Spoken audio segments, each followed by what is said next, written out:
Well, it's been a quiet week in Lake Wobegon, Minnesota, my hometown, out on the edge of the prairie. It's been cool. There's been some rain, which we appreciate out there because it gives you a reason not to do things you thought you were going to have to do, and then rain comes and you can't, and you should be grateful for that, of course. There was a full moon on Tuesday, and the last day of school was on Thursday, so it was a big day. It's not a festive time, summer necessarily. We have to work our way into it, because that's not what we're brought up for. We get into our summer clothes, and we're not pleasing in our own sight when we look at ourselves in a mirror. Sunlight, for some reason, makes us gloomy. We're northern coastal people. We're not Mediterranean people.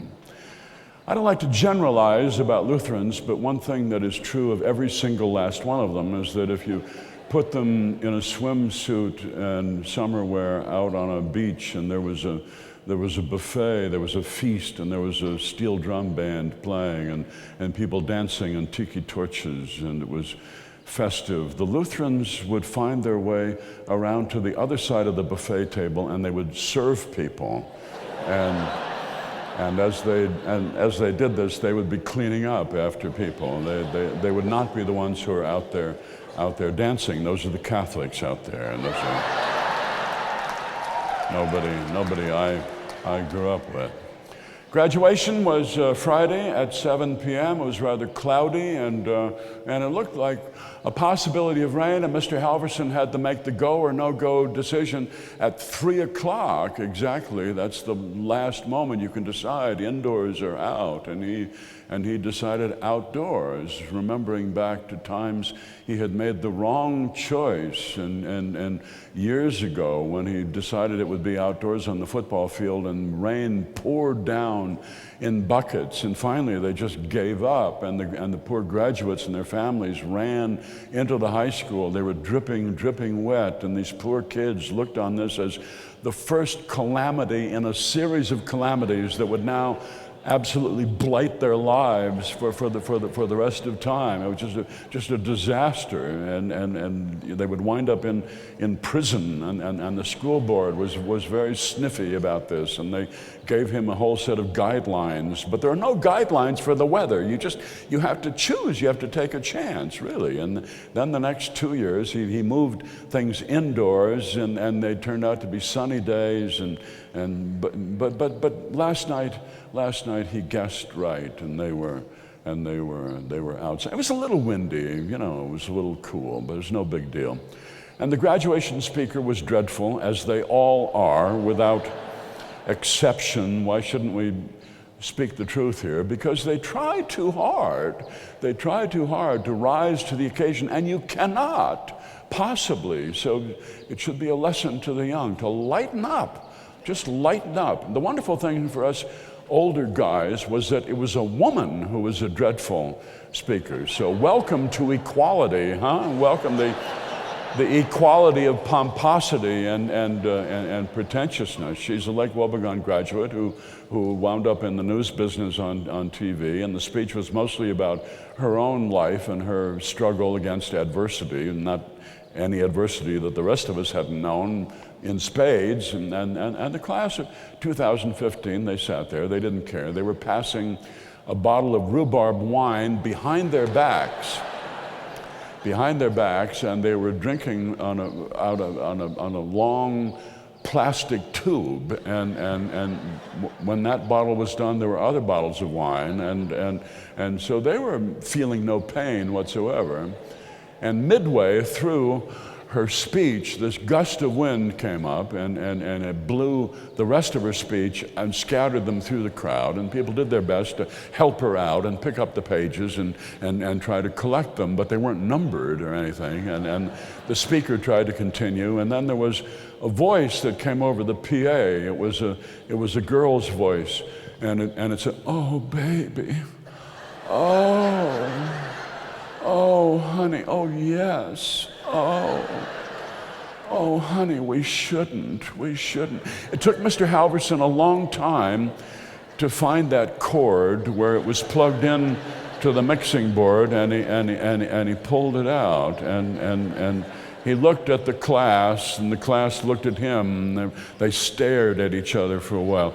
Every year, the graduates pull a prank, and this was one of the better ones. So they collected the pages, and the speaker tried to continue and couldn't, and it just came to an end, and they handed out the diplomas to all of them in alphabetical order, and the teachers gathered around the speaker and tried to comfort her by saying that they had never heard anything like it, but the truth was that nobody could remember a single word that she had said. It was a self-erasing speech, like every other graduation speech that has ever been made. From that, the seniors went to the all-night lock-up party. It lasted until 5 o'clock in the morning. There was dancing, and there was a big dinner, and some making out in dark corners. It was very lightly chaperoned because they are on the verge of adulthood after all. And then they came home at 5 o'clock in the morning, and they slept for a few hours, and then today, the graduation party in your parents' backyard. And in a small town, everybody knows a lot of graduates, and they have to go to the parties of all of the graduates that they know. And so you will probably get 200 guests at your graduation party, and they'll all be there to eat some of your cold cuts and chili and your frozen yogurt, and they'll drop a gift in the basket, a little check or cash or something, and then they'll look at the shrine that your mother has made out of poster board, this triptych, this 3-panel board, like what they used to do for medieval saints, in churches in Rome, except this one is for Brittany and Lindsay and Calvin and Melissa, and photographs from your life and your projects, the ones you actually finished, and examples of your other many accomplishments. There was a time when mothers did not do this and construct a shrine for you on your graduation. The graduate, back in the day, thinking back, the graduate just stood there and was inspected by aunts and uncles and friends of the family, and they saw that you were good enough. And they congratulated your parents, not you. They congratulated your parents on the fact that you had reached the age of 18, without being imprisoned on felony charges, or having died in a car crash, or having been caught with a copy of Peyton Place, or Henry. There was no shrine, no people standing there in adoration. There was relief. That's what they felt. There was relief that you had gotten this far. And now they wanted you to get out as soon as possible and get rid of you quickly, so that if you should become a degenerate, it would not be on their watch. That's how it was back in the day. There's been a raccoon invasion at Lake Wobegon. All sorts of raccoons have come, and we don't seem to be able to get rid of them. Dogs don't chase them the way they should. We think that when dogs live in Christian households for too long, they lose that urge to dash at the enemy and rip them to pieces, and so these raccoons are walking into town bold as can be in broad daylight, and when you yell at them, they just look at you over their shoulders and they say, "What? Whoa, me? What's your problem?" It was Holy Trinity Sunday last Sunday at Lake Wobegon Lutheran Church, and Pastor Liz preached on the 3rd chapter of the Gospel of John, and she quoted the default verse, John 3:16, the default verse of any kid who has forgotten to memorize a verse for Sunday school, and you walk in the door and you can't remember the one you were supposed to learn, and so you recite that one. For God so loved the world that he gave his only begotten Son, so that all who believe on him should not perish but have everlasting life. And if you are in Sunday school and 2 other kids have recited it ahead of you, you still recite your default verse, because it is the gospel, and you can't You can't repeat that too many times.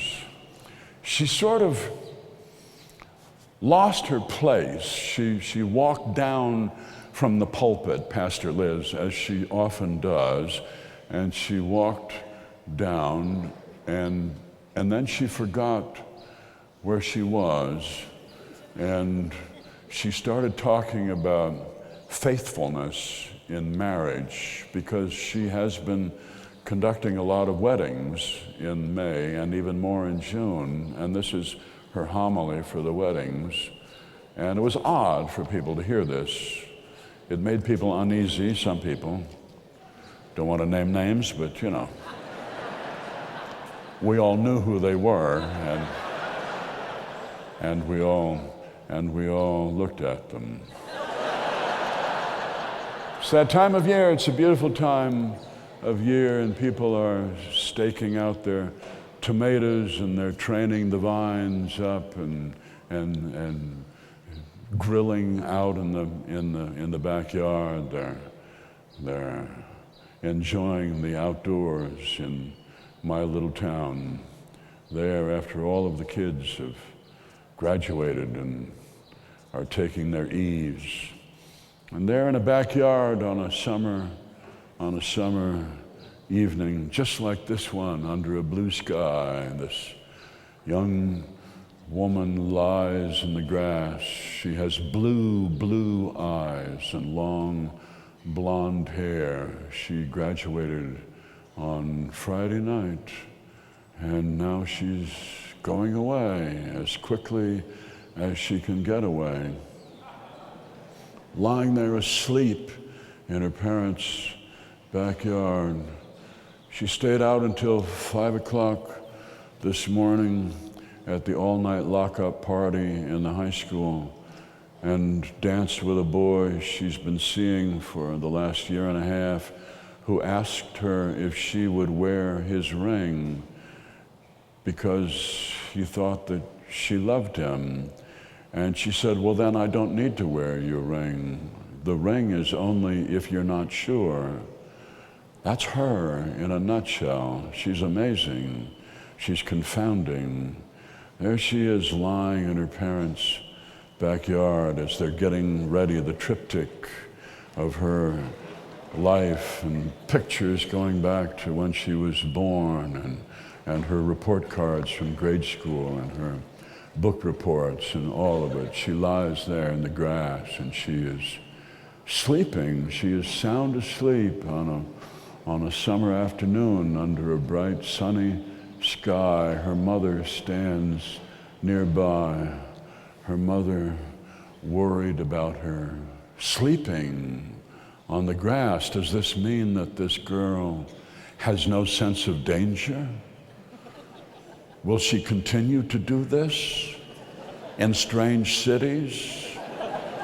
Sleeping outdoors? Will she become homeless? Will she accept rides from strangers? Will she accept invitations from strangers? Was she brought up with no sense of self-defense? The mother stands in agony, worrying about this, which is our job as parents. And the child sleeps an innocent sleep, which is the job of children. So off they go. Off they go. We wish them well. We have no further power over them. That's the news from Lake Wobegon, where all the women are strong, all the men are good looking, and all the children are above average.